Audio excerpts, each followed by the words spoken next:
నమస్తే, welcome to reality check. ప్రస్తుతం మనతో పాటు ఉన్నారు కాంగ్రెస్ సీనియర్ నేత తులసిరెడ్డి గారు. సార్ నమస్తే అండి. నమస్తే అమ్మా. సార్, ఏపీ అసెంబ్లీ అత్యవసర సమావేశం అయింది, మనం చూసాము. అమరావతిని రాజధానిగా తీర్మానించడం కూడా చూసాము. రీసెంట్గా జరిగింది, కొన్ని నిమిషాల క్రితం. ఏం చెప్తారు? నాకు తెలిసి దేశంలో 28 రాష్ట్రాలు, 8 కేంద్రపాలిత ప్రాంతాలు ఉన్నాయి. నాకు తెలిసి ఏ రాష్ట్ర రాజధానికి కూడా చట్టం ద్వారా వచ్చిందేం కాదని నా అభిప్రాయం. ఏ రాష్ట్ర రాజధాని కూడా చట్టం ద్వారా ఏర్పడిందేం కాదు.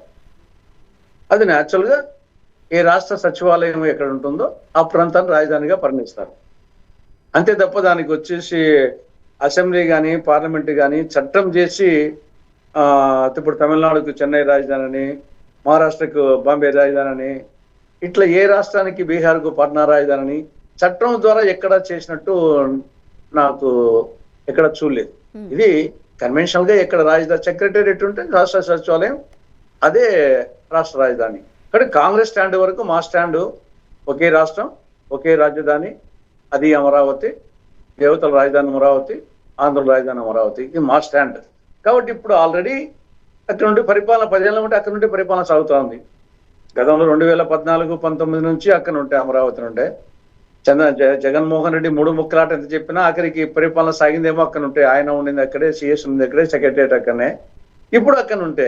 కాబట్టి దానికి ఏదో చట్టబద్ధత అనే దానివల్ల స్పెషల్ గా ఏదో హక్కు వస్తుందని అనుకోవడంలే.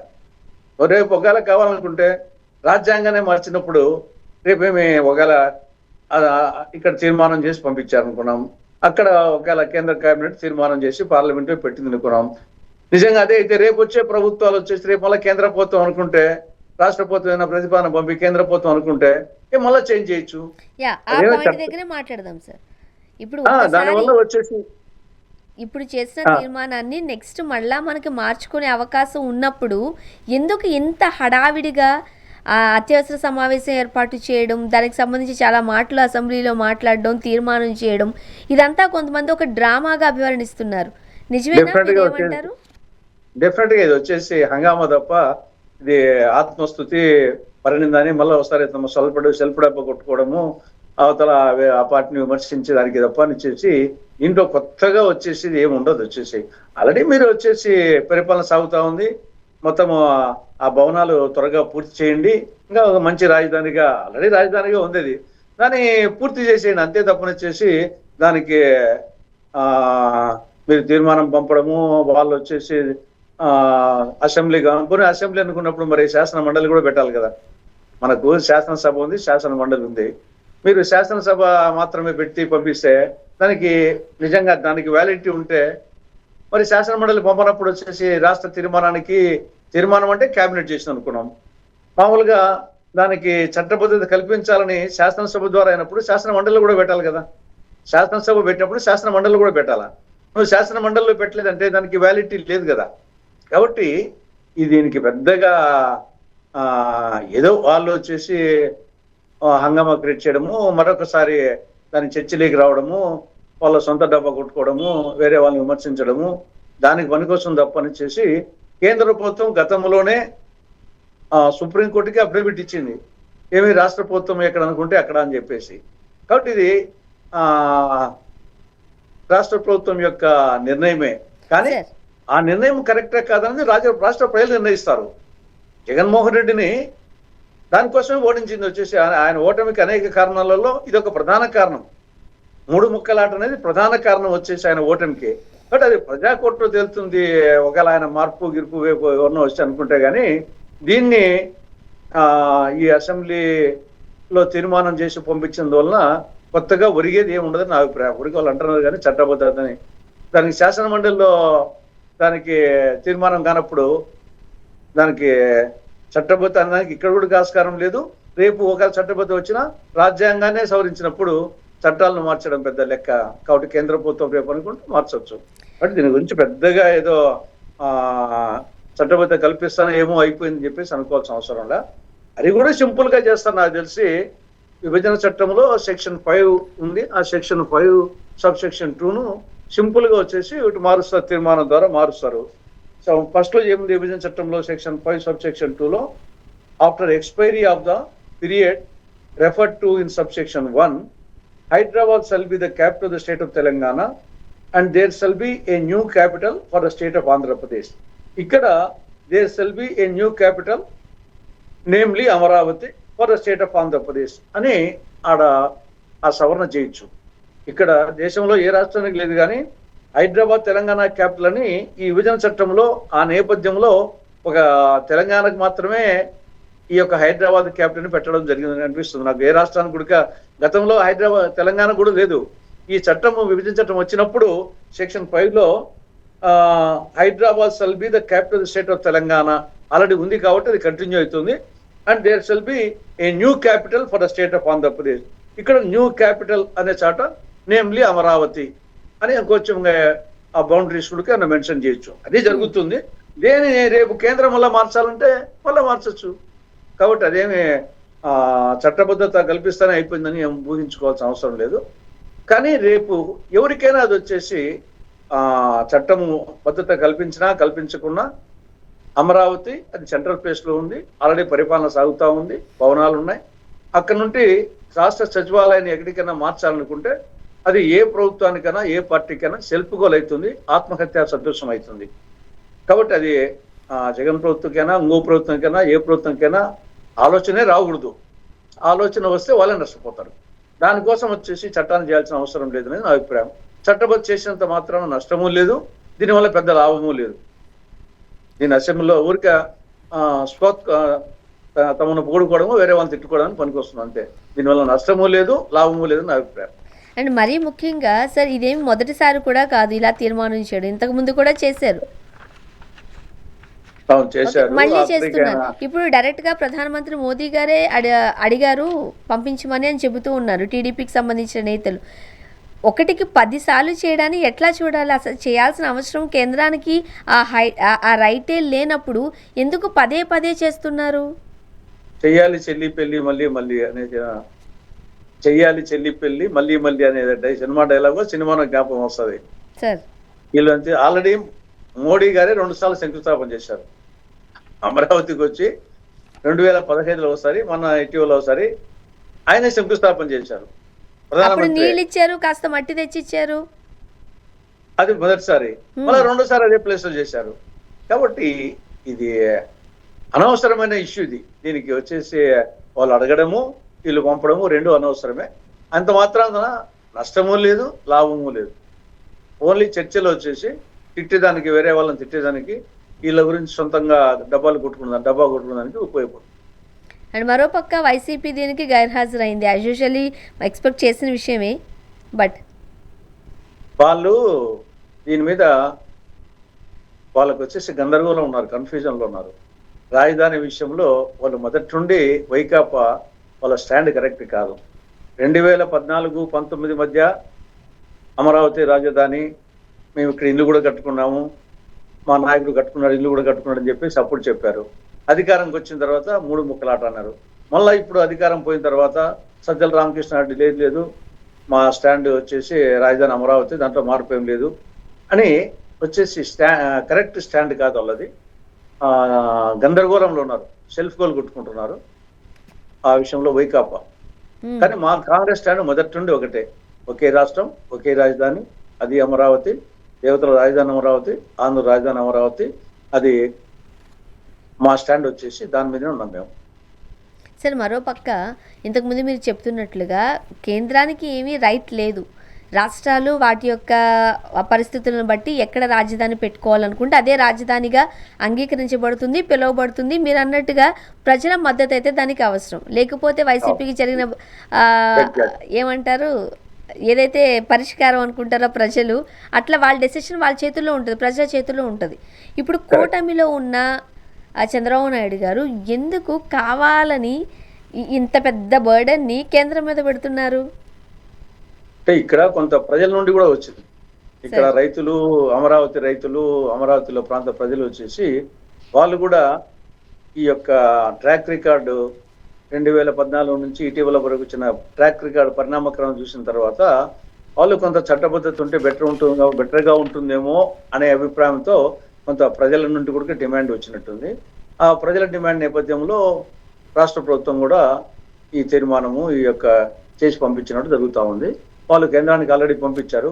కేంద్రానికి ఆల్రెడీ పంపిస్తే దాంట్లో కొంత క్లారిటీ లేదని ఎప్పటి నుండి అనేది 2015 పాటు అనేది అదే ఉంది కదా, మరి 2024 ముందా 24 తర్వాత క్లారిటీగా పంపించమని చెప్పారు. దాన్ని బట్టి పంపిస్తున్నట్లుంది. కాబట్టి కొంత దీంట్లో ప్రజల నుండి కూడా కొంత అంటే ప్రజల యొక్క వాళ్ళ యొక్క అభద్రతాభావం, ఇది మళ్ళా మారుస్తారేమో అనే అభద్రతాభావంతో ప్రజల నుండి వచ్చింది కూడా కొంతవరకు కారణం. సార్, ఇప్పుడు రాష్ట్ర విభజన తర్వాత ఆ రాష్ట్రానికి సంబంధించిన రాజధాని గురించి ఇప్పుడు టాపిక్ వచ్చింది కాబట్టి మొదటి టైంలో చంద్రబాబు నాయుడు గారు ముఖ్యమంత్రిగా ఉన్నారు. తర్వాత గవర్నమెంట్ మారింది, జగన్మోహన్ రెడ్డి గారు అధికారంలోకి వచ్చారు. మళ్ళా అధికారం చేపట్టి ముఖ్యమంత్రి స్థానంలో కూర్చున్నది చంద్రబాబు నాయుడు గారే. ఇప్పటికీ రాజధానికి సంబంధించి పర్మనెంట్ కన్స్ట్రక్షన్స్ ఏమీ జరగలేదు. ఇప్పటికీ శాశ్వత భవనాలుగా అవి నిర్మించబడడం లేదు. వాటి మీద ఫోకస్ చేయాల్సింది పోయి అది దాని మీద ఫోకస్ చేయకుండా ఇటువంటి వాటి మీద ఫోకస్ చేస్తూ ప్రజలను తప్పుదారి పట్టిస్తున్నారు అంటున్నారు. మీ అభిప్రాయం?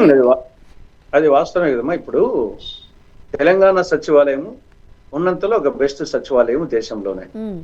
కేవలం 2 years లో కట్టినారు. తెలంగాణ సచివాలయం 2 సంవత్సరాల్లోనే పూర్తి చేశారు. దానికి అయిన ఖర్చు కూడా 616 కోట్లు. మరి ఇక్కడ భారత పార్లమెంటు భవనం కూడా మంచి భవనం, అది 3 ఏళ్లలో పూర్తయింది. దాని ఖర్చు 900 కోట్ల రూపాయలు. మరి అలాంటి నేపథ్యంలో ఇక్కడ ఆంధ్రప్రదేశ్ సచివాలయానికి సంబంధించి దీన్ని 2014 నుండి 19 వరకు ముఖ్యమంత్రి చంద్రబాబు నాయుడు గారే. అక్కడేమో 2 ఏళ్లలో తెలంగాణ సచివాలయం అయిపోయింది, పార్లమెంటు భవనం 3 ఏళ్లలో అయిపోయింది. మరి ఈయన 5 ఏళ్ళు ముఖ్యమంత్రిగా ఉన్నాడు కదా, ఈ పీరియడ్ పక్కన పెట్టినా కానీ 5 ఏళ్ళు ముఖ్యమంత్రిగా ఉన్నారు.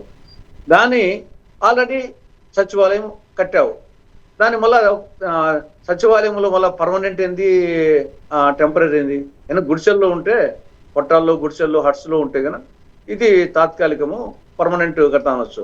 తాత్కాలిక దానికే 1151 కోట్ల రూపాయలు ఖర్చు పెట్టడం జరిగింది. దీన్ని టెంపరీ అంటారా? తెలంగాణ పర్మనెంట్ భవనమే 616 కోట్లు.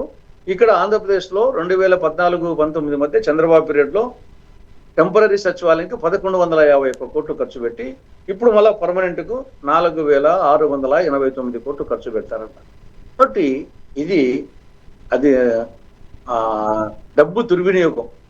కాబట్టి అవినీతి, డబ్బు దుర్వినియోగము, చేయాల్సిన పని చేయకుండా ఊరిక ప్రచారం, పావు కోడికి ముప్పావు ప్రచారం అనే ముప్పావు మసాలా, కోడేమో పావు కోడే, మసాలా వచ్చేసి ముప్పావు మసాలా. ఏదైనా ఒక ఆభరణం కావాలంటే ఇప్పుడు 24 క్యారెట్ల బంగారానికి కొంత రాగి కలిపితే 22 క్యారెట్ల బంగారంతో ఆభరణం అవుతుంది. కానీ రాగి ఎక్కువైపోతే ఆభరణం కాదు. ఆ విధంగా చంద్రబాబు పీరియడ్లో దాని కన్స్ట్రక్షన్ కంటే, ఎగ్జిక్యూషన్ కంటే ప్రచారం ఎక్కువ. అంతా ప్రచారమే. కట్టాలంటే ఇప్పుండే టెక్నాలజీలో ఎంత టైం పడుతుంది, ఎంత కావాలా? కాబట్టి ఊరిక ప్రచారం కోసం మాత్రమే చేసుకుంటున్నారు. తర్వాత బాగా అవినీతి జరుగుతూ ఉంది. అవినీతి వచ్చేసి చదరపు అడుగుకు జనరల్గా చదరపు అడుగుకు 1800 రూపాయల నుండి 4500 రూపాయలు మ్యాక్సిమం ఉంటుంది. కానీ ఇక్కడ సెక్రటరియట్కే చదరపు అడుగుకు 8339 రూపాయలు. అట్నే హైకోర్టుకు, అట్నే అసెంబ్లీకి ఇంకా అంతకంటే ఎక్కువగా ఉంది. కాబట్టి బాగా అవినీతి ఉంది, జరుగుతూ ఉంది. కాబట్టి అది పక్కన రాకుండా ఇది ఊరిక చుట్ట కొట్టుకోవడము, ఇది చెప్తా దీంతో మొత్తం సబ్జెక్ట్ను డైవర్ట్ చేస్తున్నారు. సార్, మరోపక్క మీరు పులివెందుల మెడికల్ కాలేజ్ని వెళ్ళి చూసొచ్చారు, సందర్శించి వచ్చారు. ఏంటి సార్ అక్కడ గ్రౌండ్ లెవెల్లో రియాలిటీ ఏంటి, ఎట్లా ఉండింది? అమ్మా, కూటమి అధికారంలోకి రాకముందు గత వైకాపా ప్రభుత్వ హయాంలోనే 17 మెడికల్ కాలేజ్, ప్రభుత్వ medical college sanction, 17 government medical college ఇది జగన్ ప్రభుత్వంలో. ఆ 17 6 గత వైకాపా ప్రభుత్వంలోనే గవర్నమెంట్ మెడికల్ కాలేజ్గా అవి పూర్తి అయినాయి, వాటిని ప్రారంభించారు కోర్సులు కూడా. కాబట్టి 17లో 6 అయిపోయినాయి. ఇక 11 మిగిలినాయి. 11లో 1 పిడుగురాళ్ళ ఈ సంవత్సరం 2026-27 విద్యా సంవత్సరంలో 100 MBBSలతో ప్రారంభించాలని చెప్పి నిర్ణయించారు. కాబట్టి 17లో మొత్తం 17 మంజూరైంది గవర్నమెంట్ మెడికల్ కాలేజ్గా. అందులో 6 వైకాపా ప్రభుత్వంలో పూర్తయినాయి, క్లాసులు ప్రారంభించారు. ఒకటి పిడుగురాళ్ళ ఈ సంవత్సరం ఈ గవర్నమెంట్ హయాంలో ఉంది. ఇంకా 10 మిగిలినాయి. 10 ఏమి? పులివెందుల, పెనుగొండ, మదనపల్లి, ఆదోని, మార్కాపురం, బాపట్ల, పాలకొల్లు, నర్సీపట్నం, పార్వతీపురం, అమలాపురం. ఇవి 10. ఈ 10 మెడికల్ కాలేజ్కు సంబంధించి ఎక్కడ వేసిన గొంగలు అక్కడైనా చందంగా ఉండిపోయినాయి. గతంలో టీడీపీ కూటమి అధికారానికి వచ్చేదానికి ఏ పరిస్థితిలో ఉందో అదే పరిస్థితిలో ఉన్నాయి.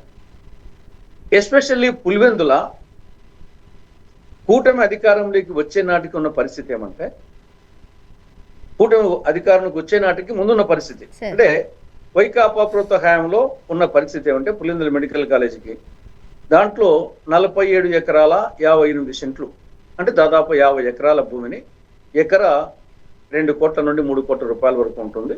ఆ విధంగా 47.58 అంటే దాదాపు 50 ఎకరాలు ఉంటే 100 నుండి 150 కోట్ల భూమిని సేకరించి ప్రభుత్వ వైద్య కళాశాలకు, అది పులివెందుల గవర్నమెంట్ మెడికల్ కాలేజ్ దాని పేరే, దానికి వచ్చేసి భూమిని కేటాయించడం జరిగింది గవర్నమెంట్. అది ఒకటి భూమి.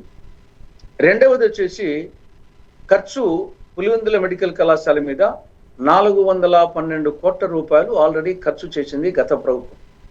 412 కోట్ల రూపాయలు.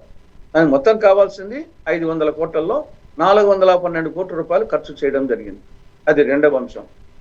మూడవ అంశం, ఇక్కడ 4 అంశాలు. 1 ఆసుపత్రి, 2 college, 3 nursing college, 4 quarters, hostels, మిగతా అన్ని కలిసి. 5వది సిబ్బంది. ఇందులో హాస్పిటల్కు సంబంధించి 625 బెడ్స్ హాస్పిటల్ శాంక్షన్ అయింది. భవనాలు పూర్తి అయిపోయినాయి, ఫర్నిచర్ వచ్చింది. హాస్పిటల్ కూడా టౌన్ నుండి ఇక్కడికి షిఫ్ట్ చేశారు, రన్నింగ్లో ఉంది. హాస్పిటల్ రన్నింగ్లో ఉంది. రెండవది మెడికల్ కాలేజీ భవనాలకు సంబంధించి 60 to 70% పూర్తయినాయి.